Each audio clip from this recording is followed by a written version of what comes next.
4 p.m. I'm just gonna get Richard, ready. how do you want to be addressed? Oh, Richard. Richard, we're live. Yeah. Good afternoon, everyone. My name is Richard Kubek. I'm privileged to be chair of Abraham's Table of Long Island.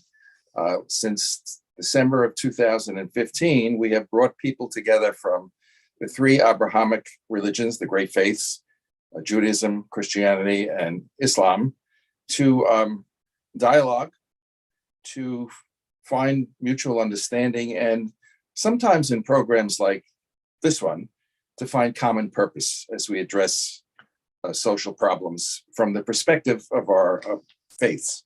And we're proud tonight to be offering you this program, which is titled, How Does Dr. Martin Luther King's Message Relate to Your Faith? And importantly, Words into Action. That's our emphasis tonight. So, Dr. King,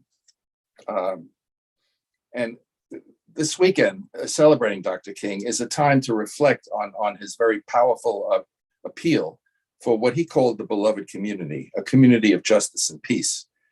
But achieving the beloved community here on Long Island, which is going to be the emphasis tonight, achieving that community is no simple task. The King Center defines the beloved community as, quoting, a global vision in which all people can share in the wealth of the earth. As I read this, think of Long Island, a global vision in which all people can share in the wealth of the earth. In the beloved community, poverty, hunger, and homelessness will not be tolerated because international standards of human decency will not allow it.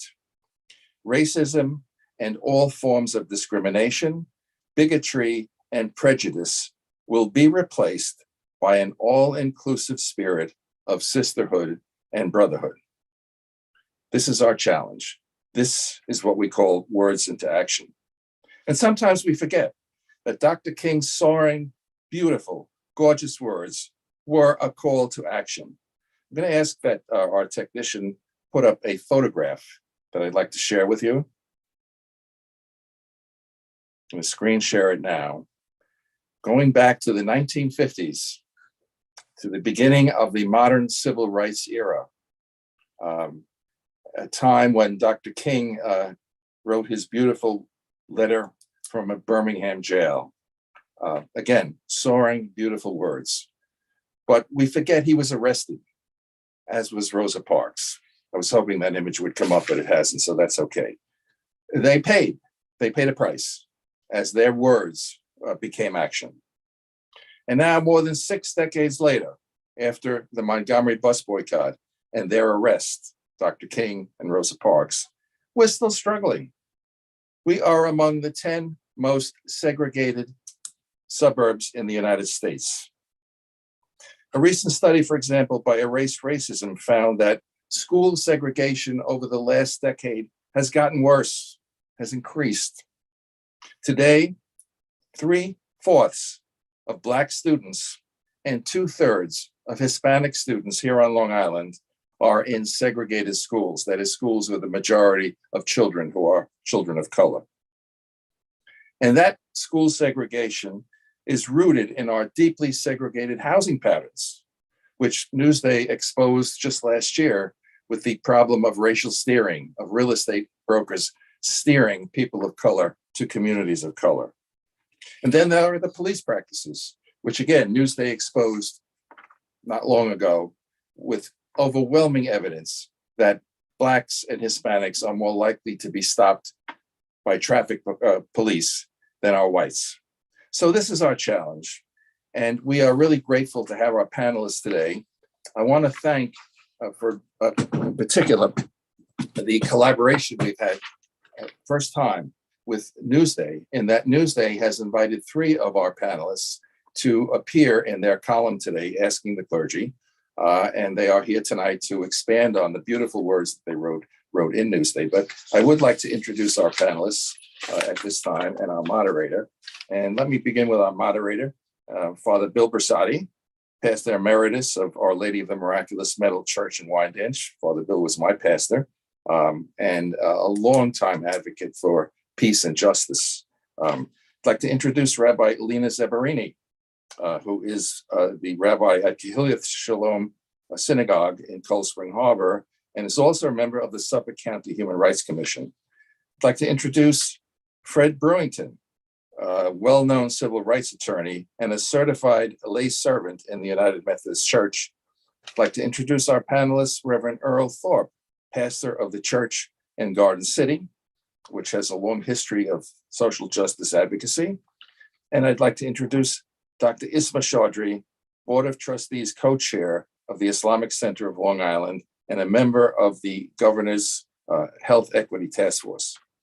For those of you who are joining one of our programs for the first time, you have an opportunity on our website to become a member and to get advance notice of our programs simply by checking the email option that's there.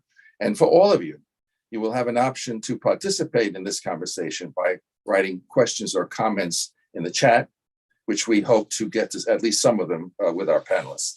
So welcome to everyone. This is really a pleasure to have you. And the focus questions tonight reveal where we're going. The first question is, what aspects of Dr. King's message most resonate with you and why? And as we move toward the action component, the second question, how does Dr. King's message resonate with other members of your faith? And what can be done to make his message more relevant to them? And lastly, the third core question is, what can people of faith do to make Long Island less segregated and more inclusive? So these are our focus questions, and I now turn the program over to our moderator, Father Bill, and we begin. Father Bill.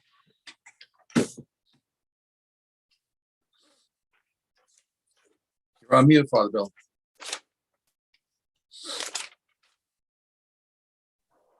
First glitch.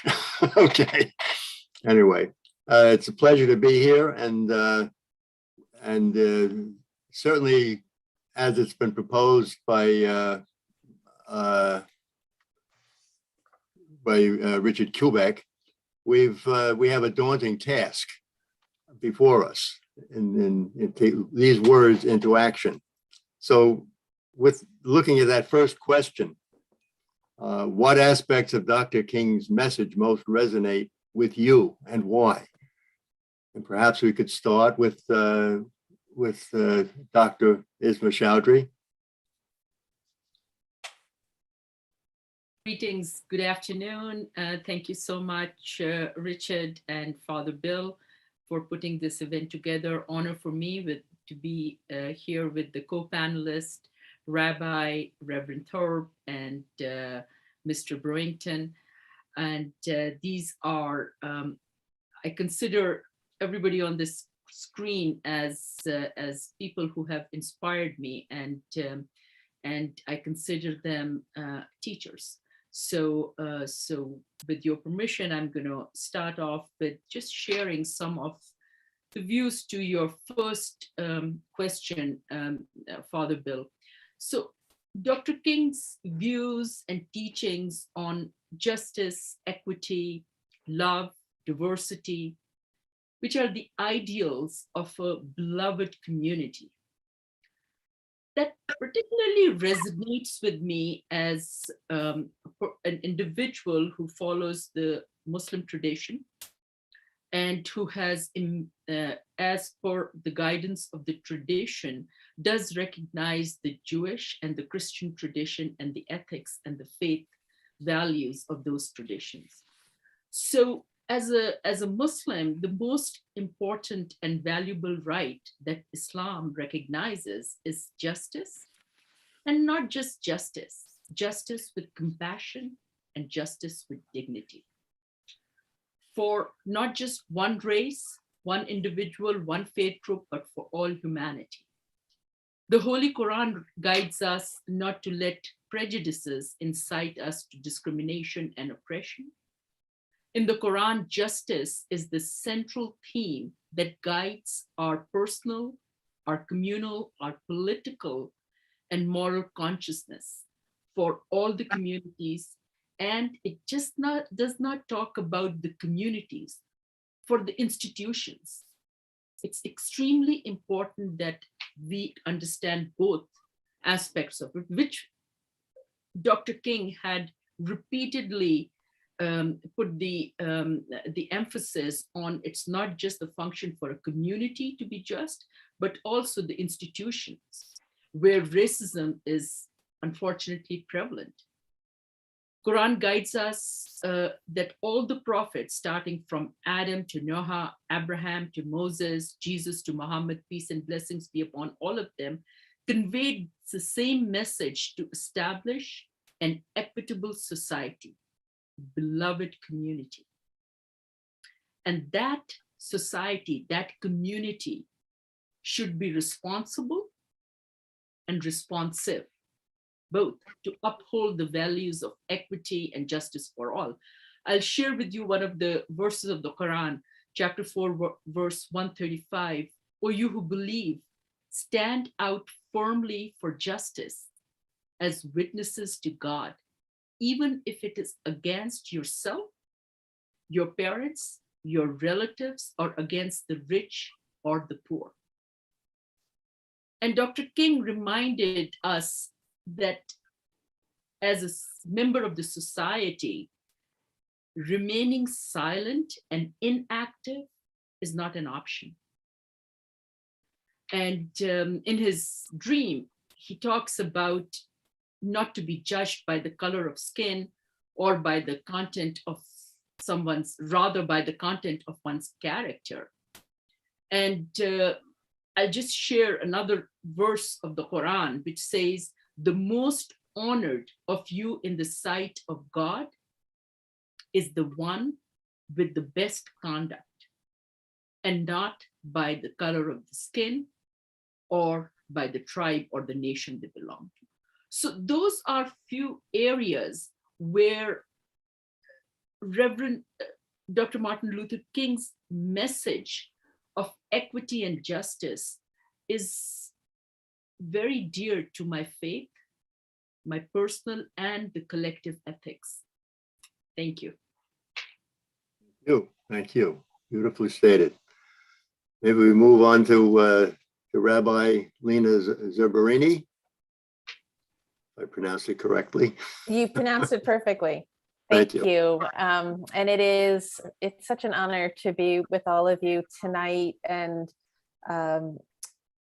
to have been included in an observance of what for me is perhaps the most important American holiday, the one that commemorates a human being who called us to be our best selves and engaged and inspired and motivated hundreds of thousands of people to work for peace and for justice.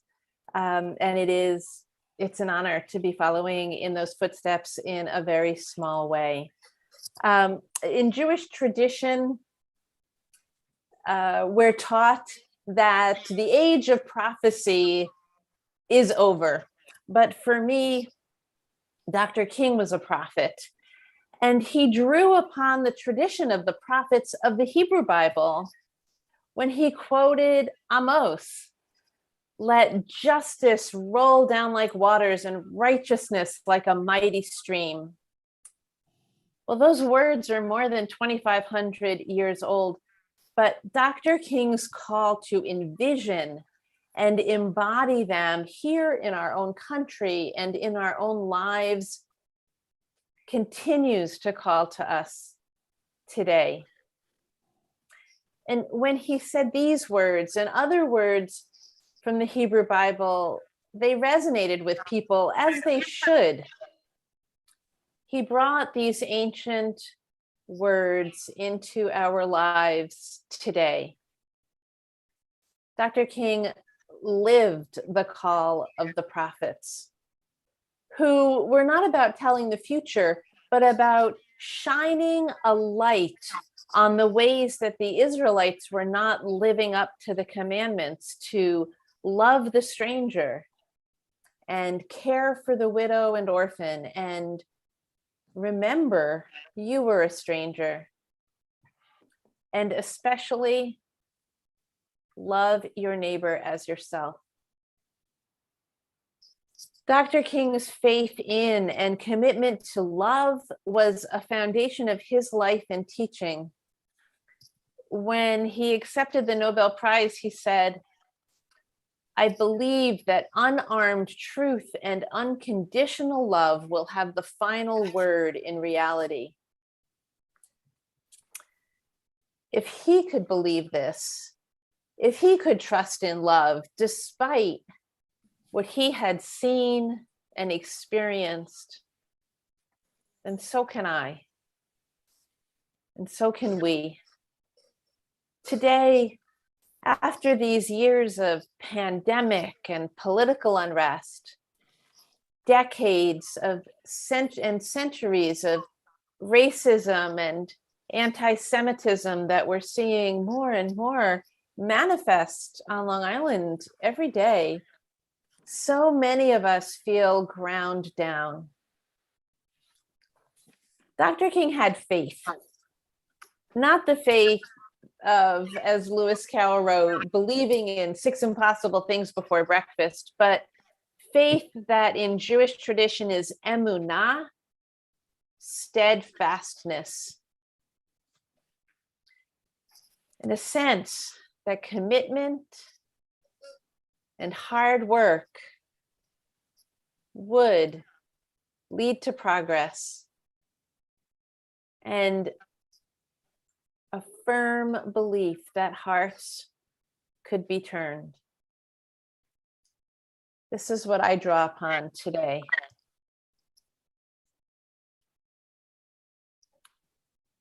The steadfastness that he inspired in so many, the well of faith, of emunah, and of belief and trust in the humanity of other people. Thank you. Amen. Thank you. Thank you. Now we can move to Pastor Earl from Garden City Church in the Garden. Thank you, Father Bill, and thank you to all my colleagues. It's a terrific joy to be with you, and I am I'm impressed, and I just want to acknowledge the rich, diverse panel that we have here. 2 women, interfaith, men of color, and so I'm grateful to be a part of this wonderful panel. The question to me, for me, is one that resonates deeply. Many Baptist preachers will call on Dr. King as the symbol of the civil rights movement, but we know that there are so many more in this civil rights journey. And so the message that resonates most profoundly with me is not the most celebrated speeches that he gave. It really is the searing critique that he had for this political society. It's often very easy for us to look at the lofty oratorical flourishes that Dr. King had, and he was a terrific orator, a wonderful pastor and preacher, and can bring you to his knees even if he was just reading the phone book. But we tend not to look at his deep insight and analysis of this world.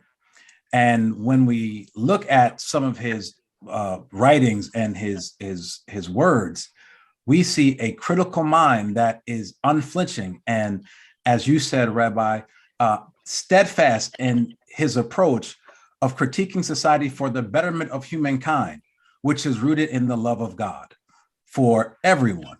And so the message for me is simply this: if we don't take a hard critical look at our society, we are not doing the work that will help change our society. And I would add, we probably haven't gotten to the place we need to be because we are afraid or we don't want to acknowledge the place that we're in. But it's only in acknowledging the place that we are in and where we have been that we can finally reconcile and move to the place where we need to be. But without an honest accounting of where we are, and Dr. King knew that all those years ago and was unafraid, even to the detriment of his own life, to call out and to acknowledge and to push people, systems, governments to acknowledge where we are and where we need to be if we are to be the people who we say to be. So that is, for me, simply what the message of Dr. King is for me. Thanks so much. Thank you. Now, Fred Burlington. Father Bill, thank you so much. And it is my pleasure and honor to be part of this panel with Dr. Chaudry and Rabbi Lena and Reverend Thorpe, Dick Kubek, thank you so much. And Father Bill, thank you for being our shepherd as we go through these narrow pathways. But if you will, allow me to join in to the voices that have already spoken to widen the pathway a bit. To look at this work, this body of work, this legacy left to us by Dr. King that takes us well past marches, that takes us well past those things which we remember when he said, if you're going to be a drum major for justice, where he told us things that were much greater than just his dream, when he took us soaring through history as he stood in the temple there in Memphis just before his death. Let's go past that. Let's go to a time where Dr. King took the concept of faith and hope and put together with it strategy and human desire for change in a society where people of many hues and many colors were not coming together as God would have us come together, where Dr. King wrote a letter from the Birmingham jail and not only spoke about his plight, but the plight of those individuals who were in our own community, in his own religious community, who he called upon to say, don't just talk the talk, I need you to walk the walk. And where Dr. King himself taught us serious impactful actions where he marched people, young people, old people, women, men, out of the churches like the churches in Birmingham, like the churches in Memphis, like the churches all over the South and part of the North, where he said, we will not respond with violence. We will respond with peace, but peace does not mean that we are conceptually or implicitly agreeing with the abuse that you place upon us. His peace brought two other things with it, and I like to refer this as Dr. King's PAC, P-A-C. He brought peace, but he also brought action. And the action was to make change in those systems, the institutions that had for so long, for at that time, 300, 400 years, but now almost 500 years of degradation of individuals based on their color of their skin and their place and origin of their birth. And we've now seen that, and Rabbi, you mentioned it, we're seeing hate spring up all over our own Long Island. We've seen hate groups marching through Rockville Center and through parts of Bayshore and through Patchogue. We've seen individuals scrolling swastikas and putting up nooses in places for the only purpose to try and defeat building that beloved community. So what I take from Dr. King's legacy is one that I try to live not only in my Christian life as a United Methodist, who believes not only in personal holiness, but in social holiness, that we have to come together and march shoulder to shoulder, as Rabbi and I did just not so long ago, when we stood and said, hate has no place here. And we met at the Centerport United Methodist Church to raise our voices in unison together. And what a harmonious meeting that was. So if I have to think about Dr. King, I think about Dr. King just as I do as the center of the Christian church, Jesus Christ, who went into a temple as the money changers were making a mockery of the temple and turned the tables over and made it very clear that that was not something that he was ashamed of. So as we stand up and stand together in peace and in harmony, we also stand together in unison to organize, to try and make this world the place that Dr. King dreamed of. Those are my thoughts. Beautiful. Thank you. Thank you. I guess we could just go through the three questions, as we, unless, would there be more that we'd like to develop on this particular theme? Anybody would like to contribute or add something? After having Bill, listened. if I could ask a question, I had a thought as Pastor Thorpe was talking about the fact that the beauty of Dr. King's poetic language wasn't as important as his critique of society. And maybe if each of you could tell us what aspect of Long Island today would you use Dr. King's lens to say, this is a structure that has to change? Which would be the one critique through Dr. King's eyes that you would see? Maybe we'll go with the same round. Isma, what would yours be? Sure. So first of all, it was the words that were just spoken by the three panelists were very, very inspiring. So, Richard, my view is we don't need separate lenses. We need one lens and look at the structural racism in our institutions. One lens. Education, housing, health, communities. We have to look at it. And unless, I'm going to share a quote which was shared with me by one of my professors in medical term, but I apply it to life. And his wisdom, he said, the eyes do not see what the mind does not know. So for our eyes to see that, we have to really, really walk the walk and also understand, as Fred had said, that our personal holiness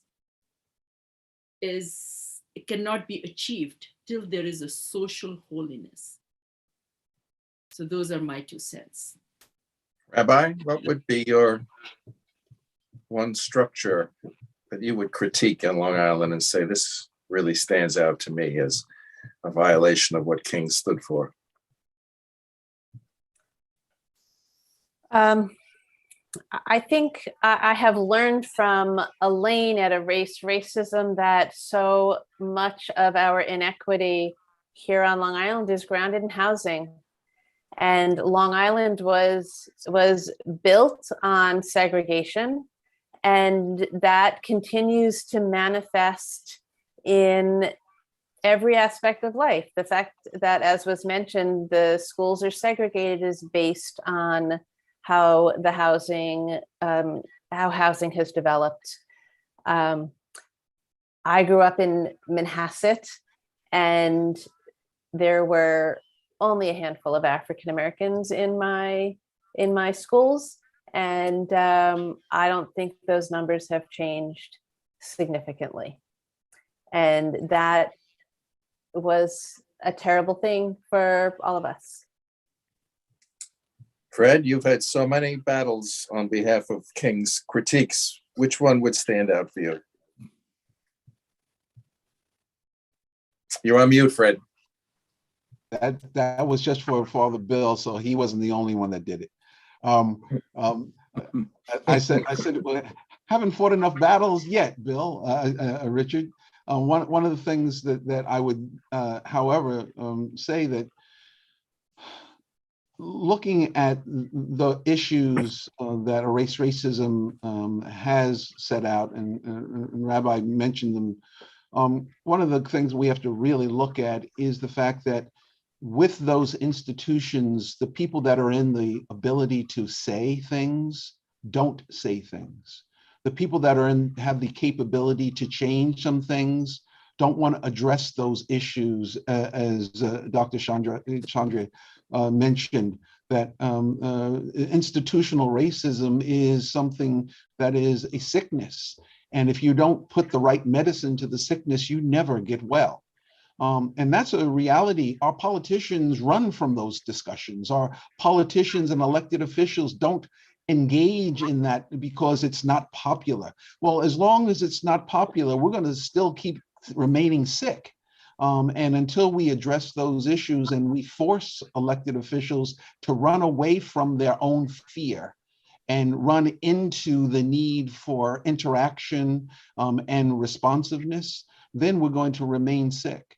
And I do say that from a realistic standpoint, because over and over again, when we see situations that are very bad, rather than address them and even apologize in certain situations that they do exist, we run to the defense of the bureaucracy. And those institutions themselves exist for no other reason except for to feed themselves.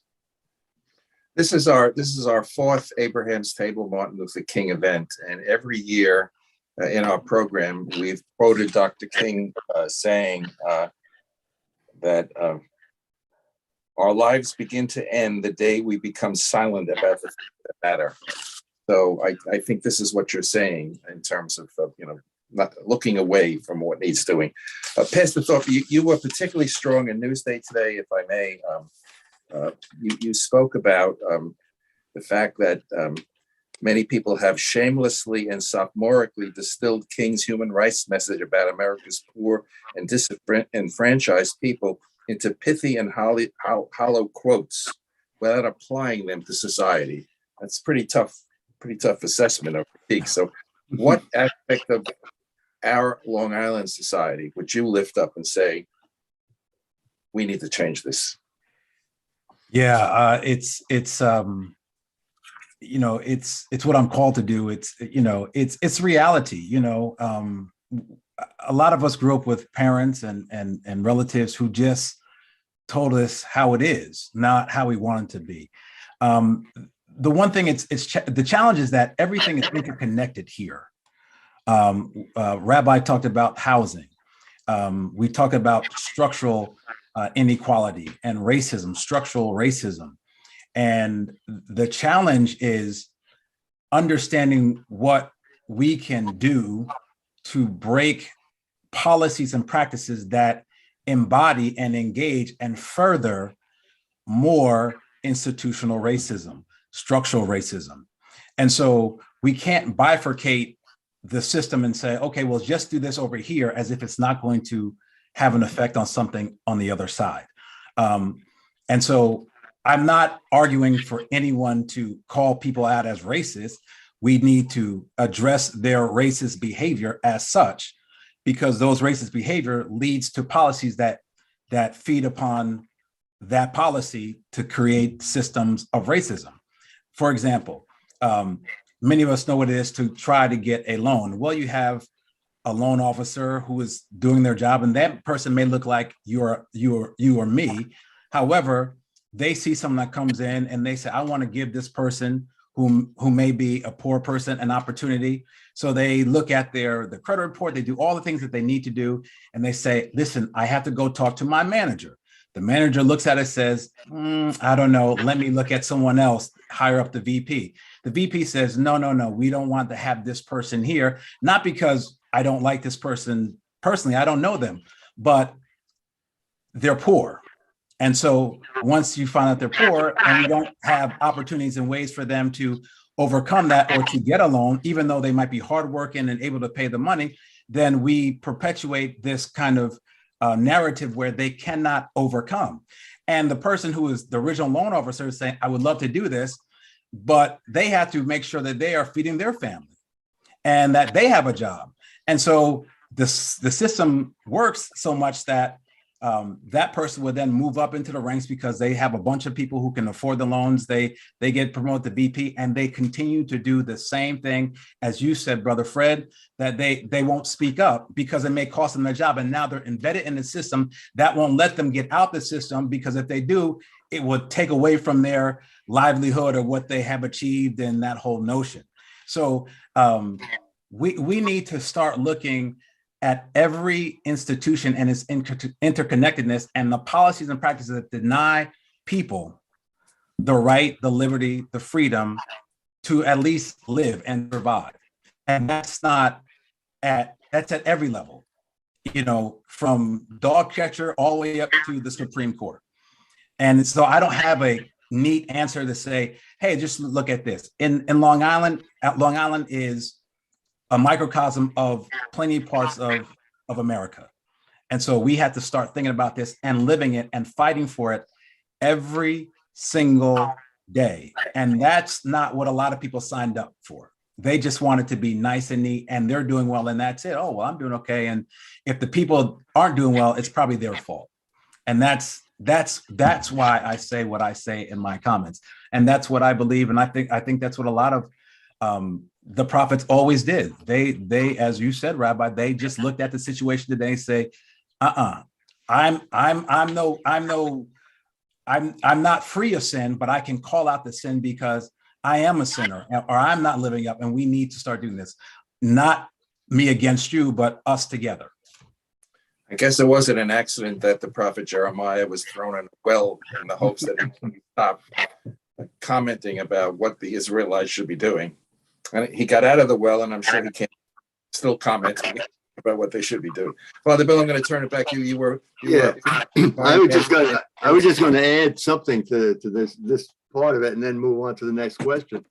I think one of the signs, I think a really critical point is the whole question of the schools and the push from certain interests in society to prevent even the discussion of these questions in schools, appropriate to the age group of the children. That if you're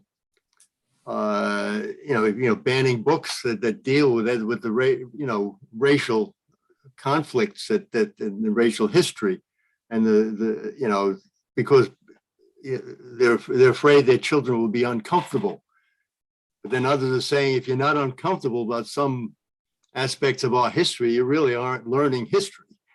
There's because you learn history in order to you learn from it. You learn the history and learn from it to live better as a society. So I think that's something that several school districts on Long Island, school boards and things like that, really have to learn. I think that's something that where Dr. King's words would be applied in his teaching, not just naming the school, Martin Luther King School, but that the hearts and the minds of the people in the school, that we're trying to improve society, not just keep on repeating the negative aspects of history. Anyway, so maybe we should move on to the next question. How does Dr. King's message resonate with other members of your faith community?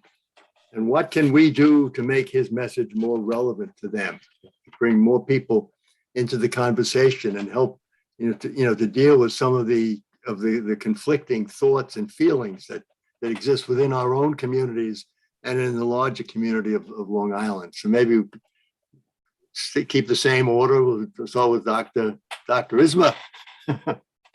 Thank you so much, Father Bill. Only you can do that. You're reversing God's chronological order.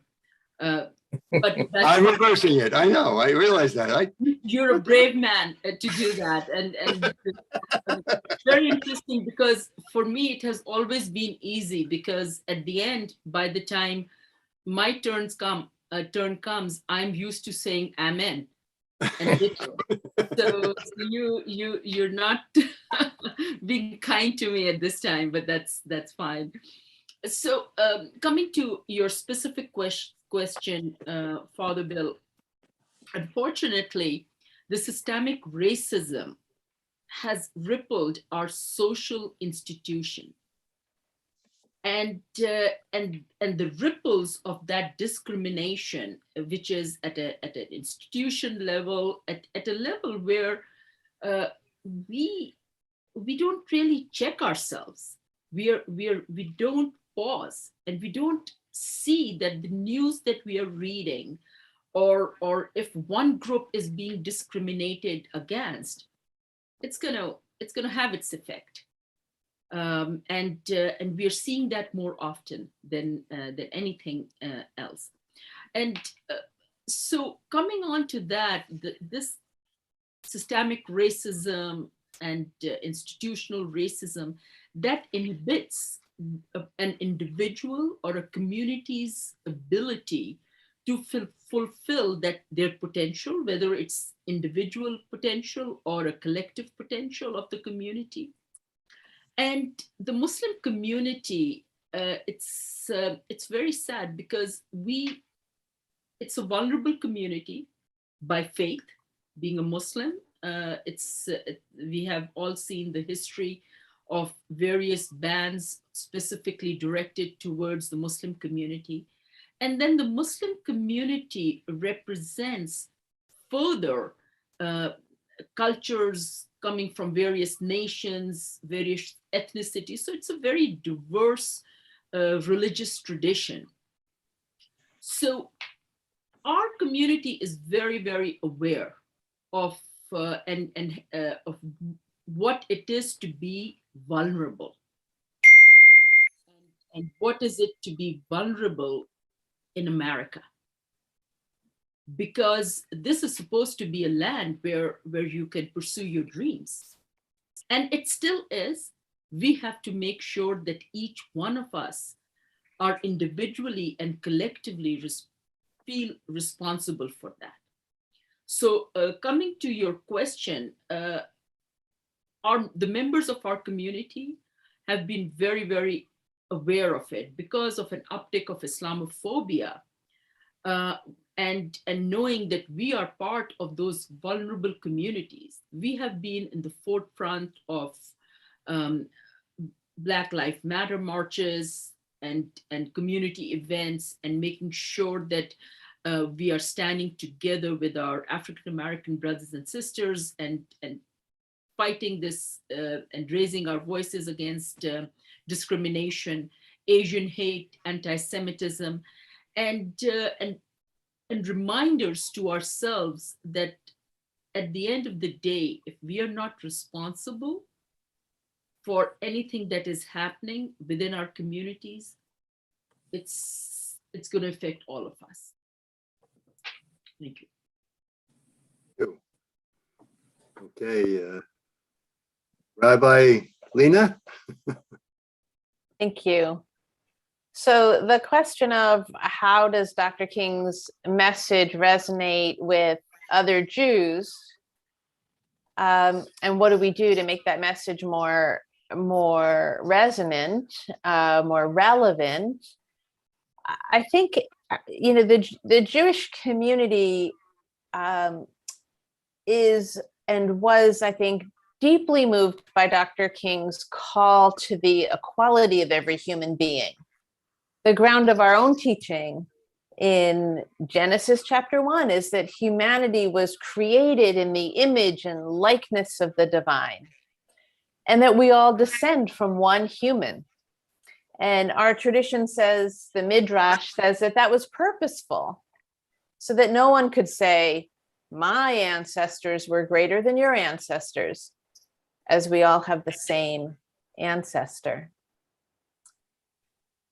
Jews recall our participation in the civil rights movement. I have congregants who registered voters in Mississippi and who were at the 1963 speech in Washington, D.C. And we remember with pride that Rabbi Abraham Joshua Heschel marched with Dr. King and others from Selma to Montgomery.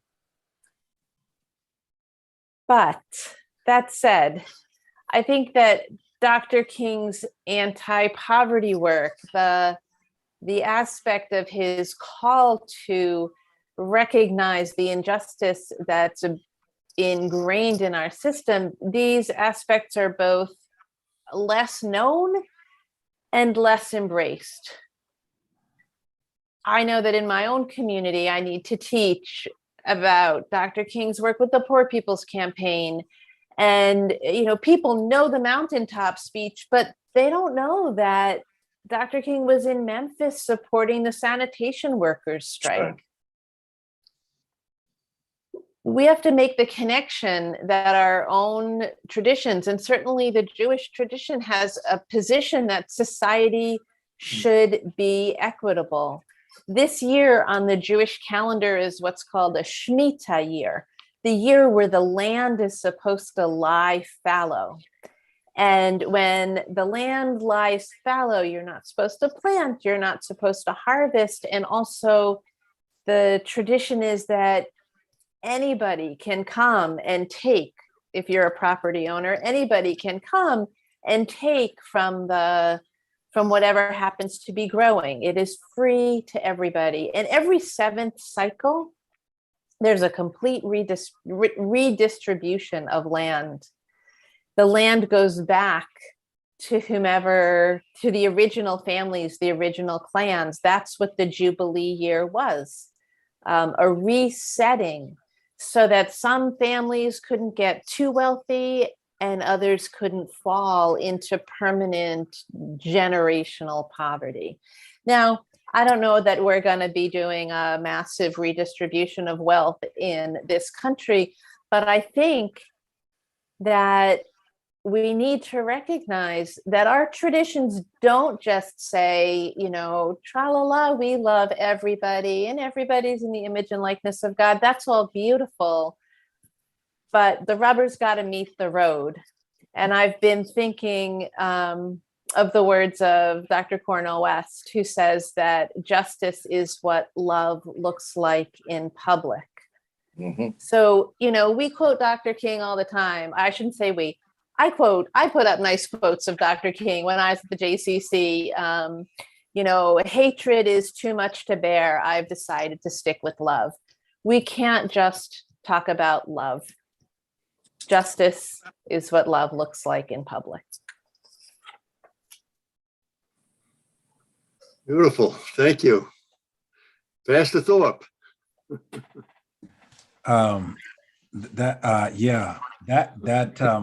That's pretty good. Yeah, thank you, Rabbi. For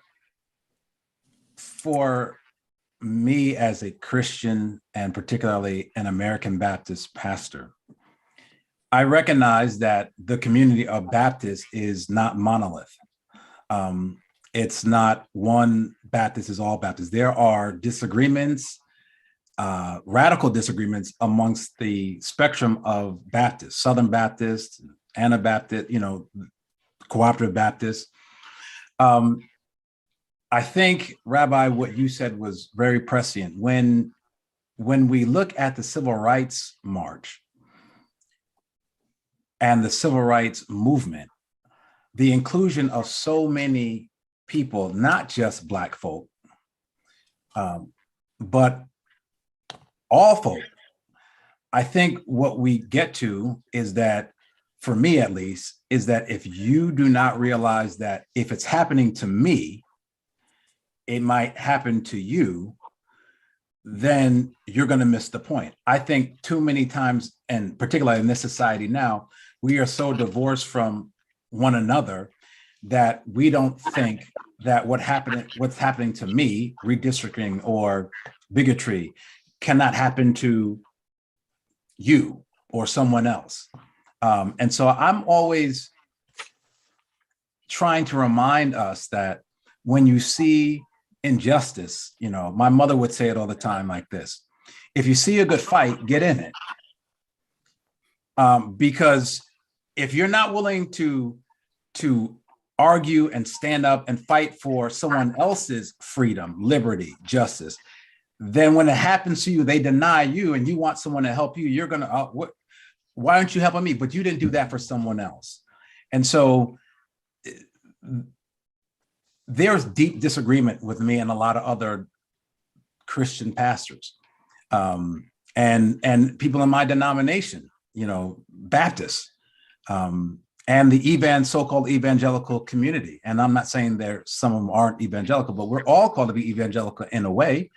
But there's big disagreements, and I'm not sure that I know how to make Dr. King's message resonate with people who are, on the one hand, were against Dr. King while he was living, and now don't believe in Dr. King's message now, and have an alternate sense of reality and privilege in the world today. I'm not sure how to deal with that.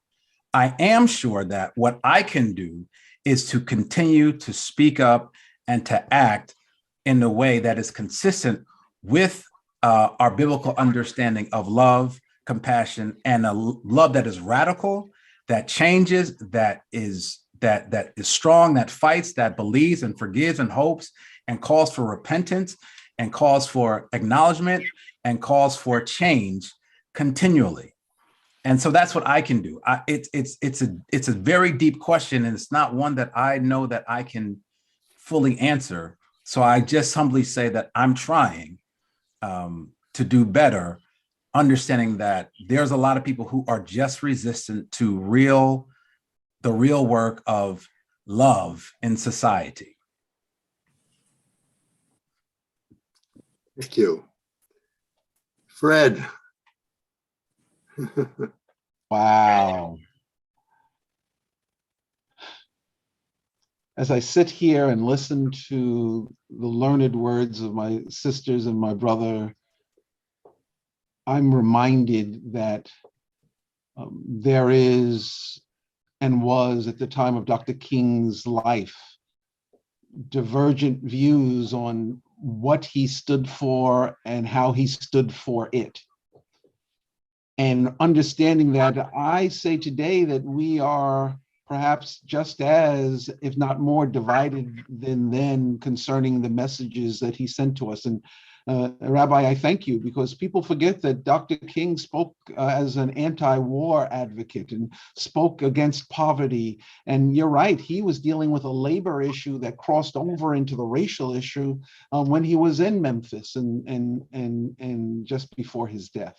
Calling for boycotts of Wonder Bread or Tasty or whatever the bread was that he was calling for. And at that time, utilizing the economics of a real situation in society to make social change, understanding the interrelationship between finances and the power and the purchasing power of an entire formerly enslaved people. So with regard to that, I think that we have such a great divergence now, even in the United Methodist Church, where we claim to be socially active. We have individuals that don't have a clue.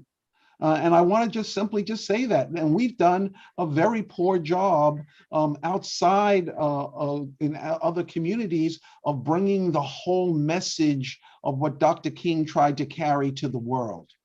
The world watched as dogs bit individuals and fire hoses were being sprayed on peaceful protesters, and was in awe that this was happening in the great America, the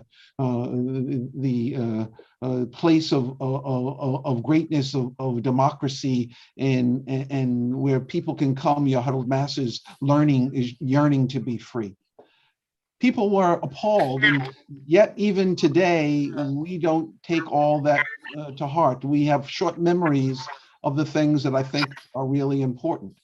Father Bill talked about schools, and I understand and remember the portion of Proverbs that talks about training a child up in the right way, and they will then not stray from it, not depart. Well, if we don't teach about great pieces of literature like Native Son, if we can't have a conversation about the intricacies and the 3 levels of the story in To Kill a Mockingbird and what is going on there, if we can't talk about critical race theory and why it's important to look at that as we look at what took place post Reconstruction and with regard to the Black codes and Jim Crow, if we don't have a full understanding of that in our country, then it becomes very easy for us to say, oh, that's them, that's not me. Or it's very easy for us to look past the fact that someone is being placed in suffering in an immigration camp. we have a responsibility to each other and to ourselves to educate one another and educate ourselves. But as a community, we really have not done that nor held each other accountable to do that. Dr. King's messages are deep. I'm just talking about deep. I'm talking about Boston University deep. And when we talk about him, we need to understand that this was not just a man who stood in a pulpit or dazzled, as Reverend Thorpe said, dazzled hundreds of thousands of people with his oratory. This was a man that put together strategies that pieced things that were happening in the street with things that were happening in Congress and things were happening in the legal suite. And at the very same time, while people were going across a bridge, there were lawyers that were going in for injunctions to deal with the societal aspects of the needs to make change.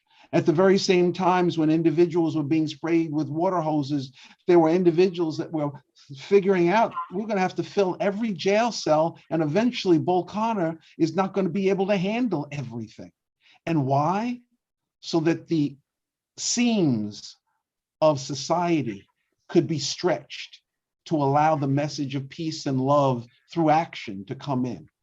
And I think that's part of what we really lack today, is the reality that we have gotten away from teaching the lessons.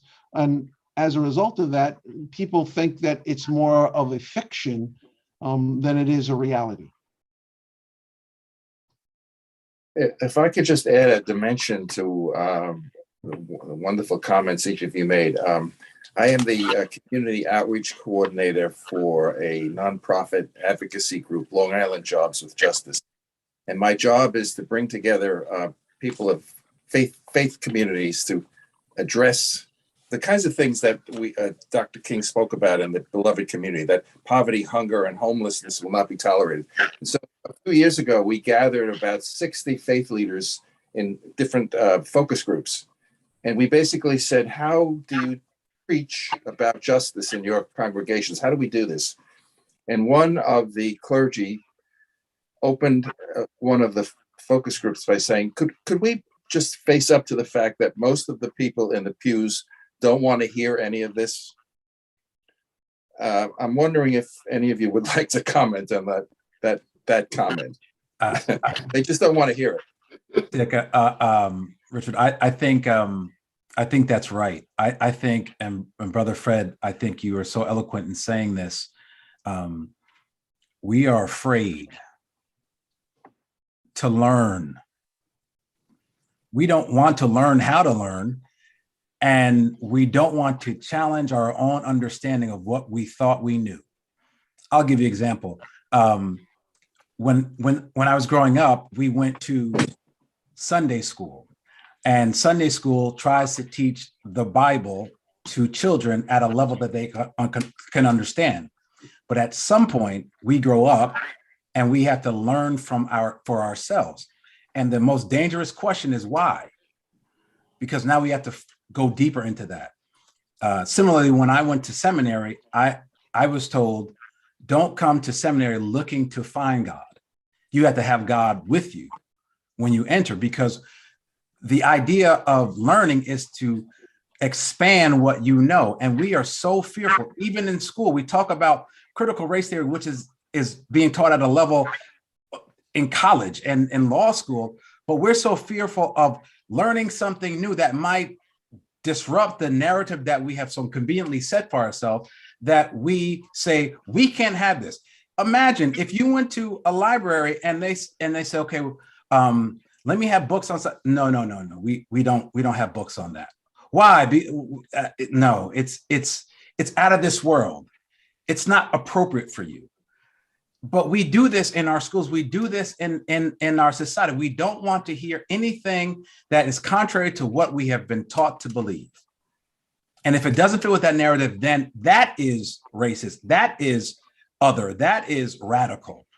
As if those words are somehow negative, except when we talk about the prophets, about Jesus, about any of the prophets. They were radical. They called people. They did everything that society now says we shouldn't do.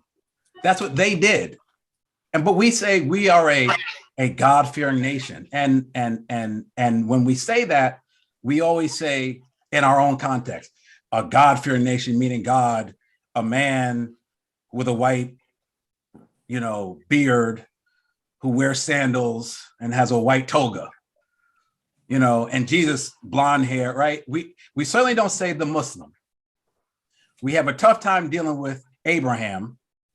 And so we are fearful of looking at our faith. We are fearful of looking at our society, and it trickles down to every single aspect of our livelihood. And until we break the fear, then we will just be clanging cymbals, unless we really dig deep and say, there's nothing to fear. It really, if you learn more, it actually gives you the ability to understand why you are and who you are.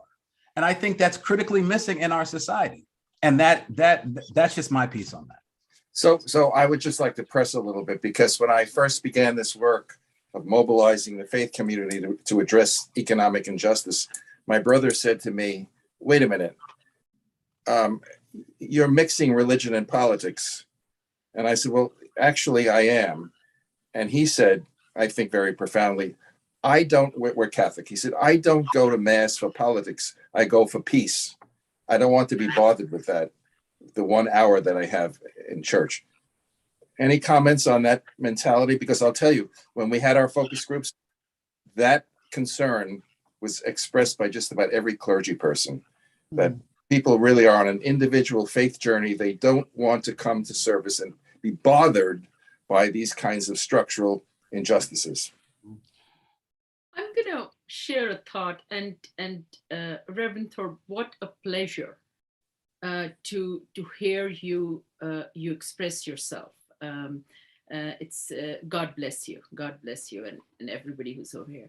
So every year, coming to your point, Richard, every year we celebrate one day a week the wisdom of a man who dared not just to set a path, but who was afraid, who saw the now, the then, at that context, and who was afraid because he was a visionary and he could see what, if we stay in our own bubbles, what's for all of us in future. And that is something that we do not embrace. That when we talk about Dr. King, we do not embrace that he was fearful for us as individual communities and as collective communities, as the Muslim, the Jewish, the Christians, and every other community, because each community has the vulnerable. And unless we take care of everybody from every community and understand it's not just one individual's fight, we're not going anywhere. And that's why we're stuck.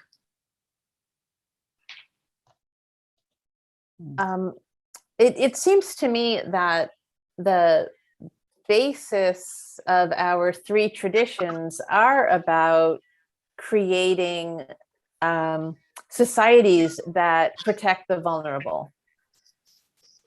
I think, though, that sometimes conflicts. There's an individualism to Americanism, right? That whole, westward pioneer spirit. I'm going to fend for myself. That's very strong in American society, and I think that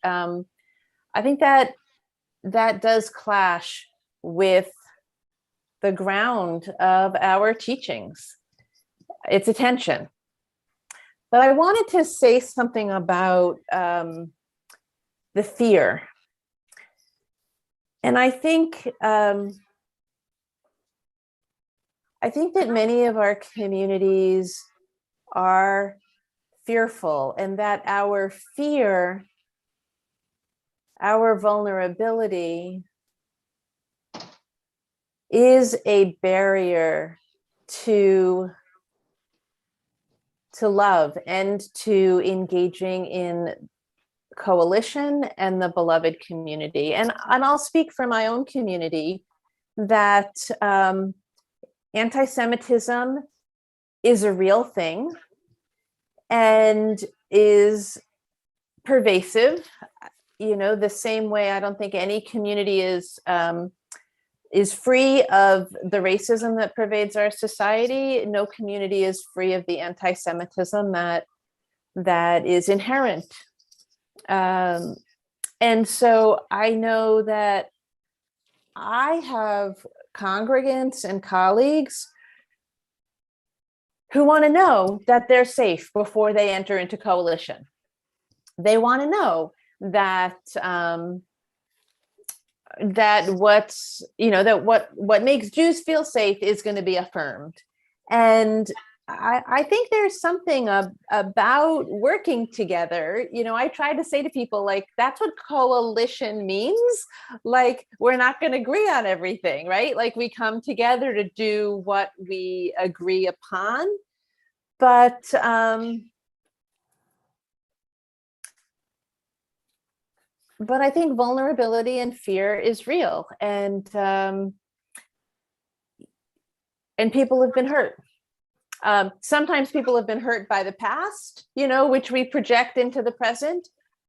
And sometimes we're hurting each other here and now.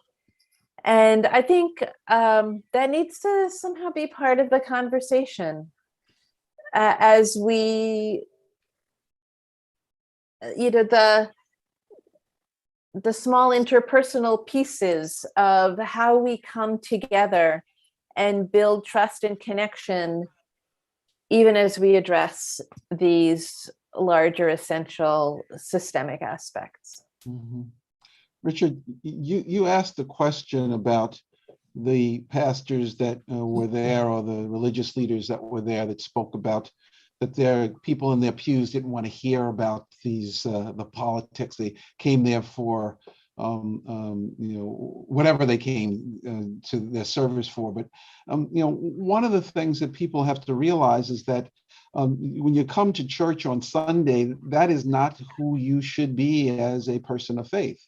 That your faith is a lived out thing. It is something that you live not just on Friday night or Saturday or on Sunday, whatever day the Sabbath may be, but it is part of who you are, and it is who you are in your everyday life. One of the things, and I just love the fact that we're able to bring our faith traditions here together in this discussion, because I was reminded that in the United Methodist book that we refer to as our Book of Discipline, which is our book of laws, church law, we have in there the social principles. And part of the social principles, and I was just looking for it and I found it, we have a whole section that's focused on political community, the political community. And I just wanted to read a short portion of it because I thought it would be helpful in understanding what the call is in dealing with this as we think about Dr. King. It says, love is the fulfillment of the law and the end of the commandment. Very excellent things are spoken of love. It is the essence, the spirit, the life of all virtue. It is not only the first and great command, but it is all the commandments in one. Whatsoever things are just, whatsoever things are pure, whatsoever things are amenable or honorable, if there be any virtue, if there be any praise, they are all comprised in that one word, love. The United Methodist Church involvement in political systems is rooted in the gospel imperative to love our neighbors, to do justice, and to care for the vulnerable. And if people don't understand why it is important for them to engage and not be of the world, but to be in the world, as they exercise their religious beliefs, whether or not it's in the Muslim faith or whether or not it's in the Christian faith or whether or not they are Jewish or Sikh or otherwise, that the responsibility is to call into account those things that we claim to be true in our own teachings. And simply saying that this is what I do on Sunday, but Monday through Saturday, the hell with it, pardon my expression, is not acceptable. And that's exactly why it's important. If pastors are saying that, what they need to then do is break people of that pew lock. And get them involved in understanding how their lives are generally affected by their own inaction. Richard, Richard, I'm assuming that the person that you were talking about was not a family member, or was a family member? The person who said I go for peace. That's right. Was my brother. Yes. Was your brother, but he didn't listen. He missed that Sunday when Father Bill spoke about how and Dr. Isma reminded us that our individual salvation is absolutely connected to our social salvation.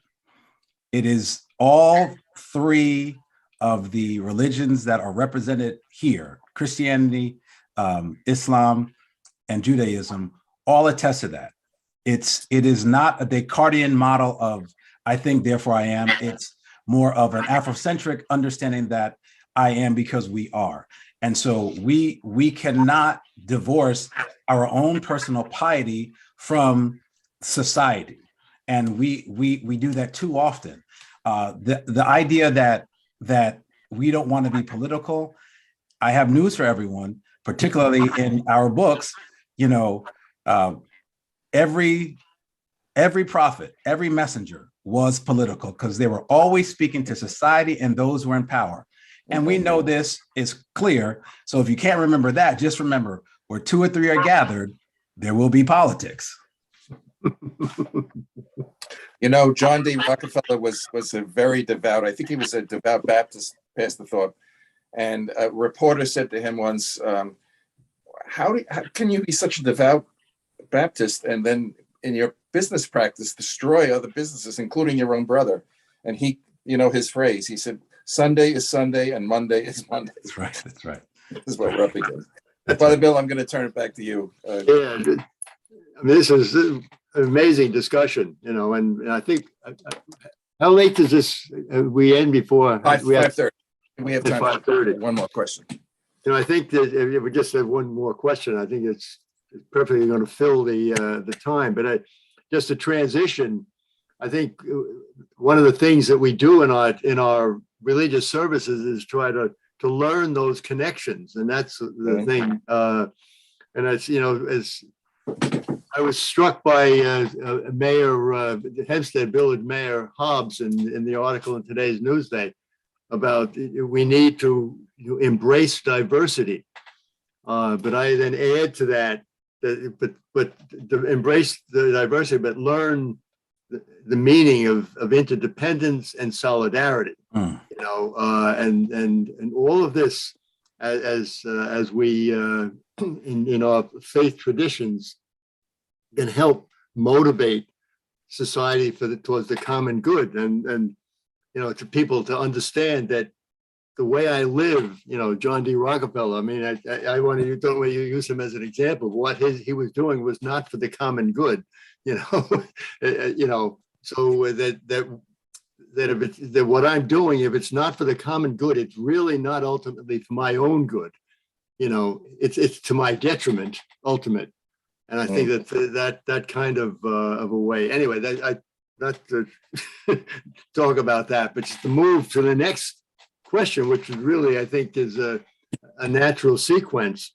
What can people of faith do to make Long Island a less segregated and more inclusive community? And maybe we could start. Maybe we'll start with go in the chronological order of our faith traditions with our Jewish rabbi.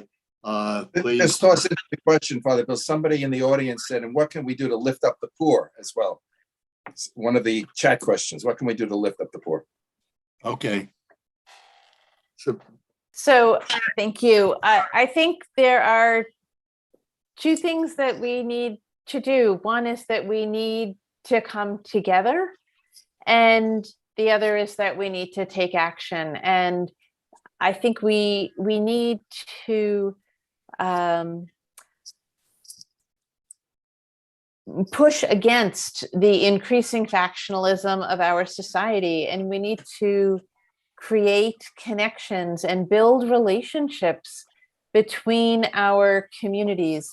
Our colleague Isma models that every year when she opens up the doors of the Islamic Center of Long Island to faith leaders and community leaders and others during Ramadan to say, come in, let us feed you, let us care for you, let us get to know each other. We need to do that. We need to be willing to go, and we need to be willing to open up our own doors. We need to, move beyond our awkwardness, our concern, our fragility, and our fear. Although, I do need to say that fear sometimes, in all of our communities is justified. I'm told that the gunman who entered that congregation in Texas yesterday was let in because people thought he was an unhoused person in need of shelter. So they let him in at risk of their lives. There's real concern, and we need to reach beyond ourselves. Isma posted on her Facebook page last night her prayers for that congregation, and it meant a lot to me. So that, that sense of standing with and for each other in solidarity, we need to do that. We need to do that more. And, and then that solidarity needs to be not only of the heart, but of the feet. When Heschel walked with King, and was asked about it, he said, I felt that my legs were praying. And, he taught us that prayers are promises, that, okay, here we are praying, but those are commitments that we make. And so there's work to be done here on Long Island. And if it's your passion to work on housing, or your passion to work on education, or your passion to work on voter turnout or environmental justice, we got to do it. That's it. Thank you. Now, Pastor Thorpe. I echo those comments, Rabbi. Thank you so much. It is true. I'm talking to my Christian brothers and sisters now. We need to start doing the work of Jesus Christ. And I've often said from my pulpit, I don't actually care if you believe in Jesus Christ as God's son or the theology of it.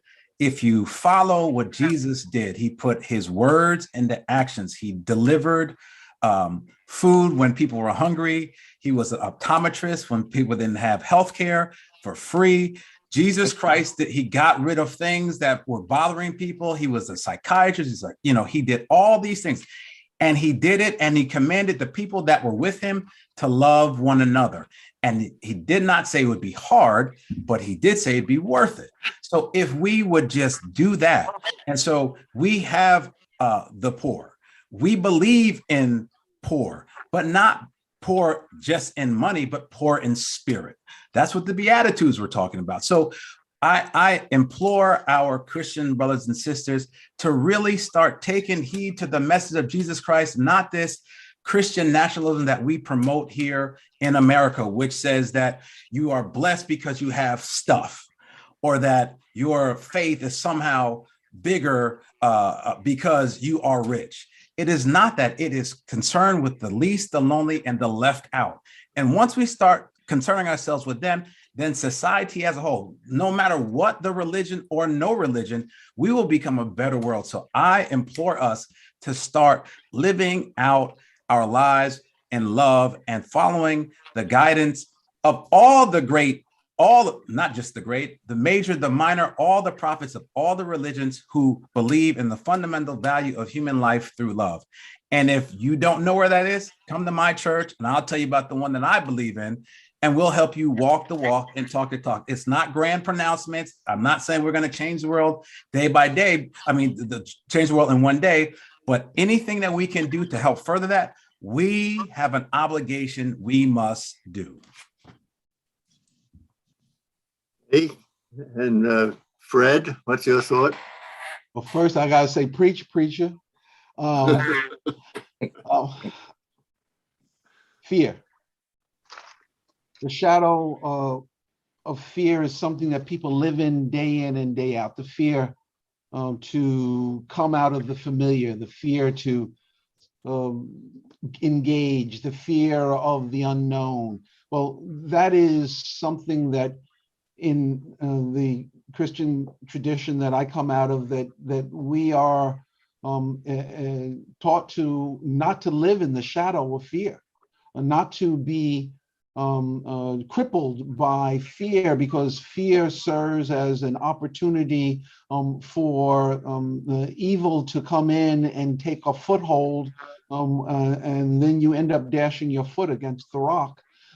So I guess one of the things that I would then just try to point out to all of our brothers and sisters of all backgrounds and all faiths is that in this time when we see so many things facing us as a society, the pandemic, which we really didn't mention today, but that's a factor. That's pushed people further away from each other. That's pushed us further into our darkness. That's pushed us into situations where we've then started to stew in our own juices, if you know what I mean. And as a result of that, one of the things we really need to do is start to talk about what it is we need to do to make that change and not let it just be talk. We need to speak. We need to sacrifice, we need to stand, and we need to support each other.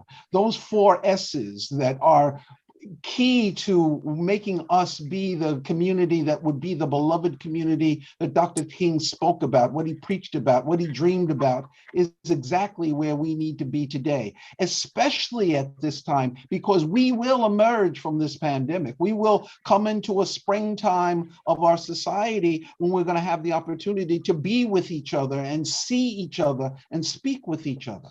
And as a result of that, we need to be able to stand with each other and support each other and speak to each other, not in fear, but in that love that we've all spoken about, which is the greatest of them all, to love each other.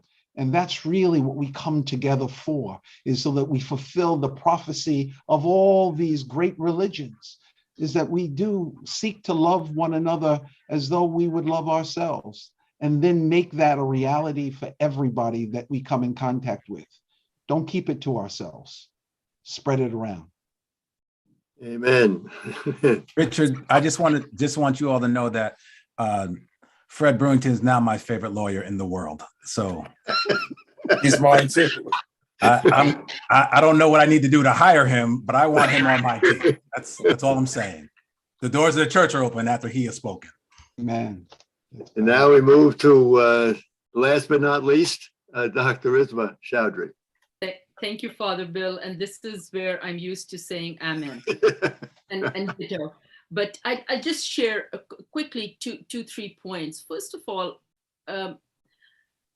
to my Muslim brothers and sisters, and myself first, and everybody who is from a faith or ethics.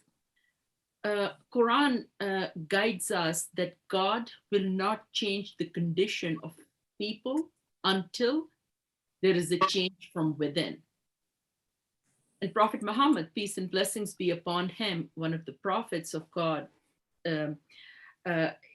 he said something very profound. He said that whoever sees an evil in the society, and the evil of our society is discrimination, the divides, the lack of ethics around humanity. So whoever sees an evil, let him change it by his hand. And if he's not able to do so, let him change it by his tongue. And if he's not able to do so, then he should think of it as bad and evil in his heart. and that is the weakest of the faith.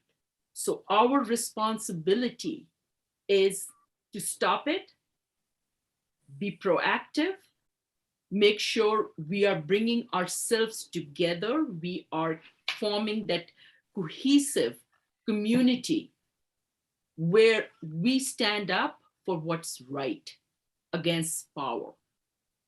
And the aspiration of equity and justice is not a movement that is easy to accomplish. It requires courage, it requires integrity to change the attitudes of injustices in the oppressors and decrease the pain and the despair of the ones who are oppressed. And that is our individual and collective responsibility.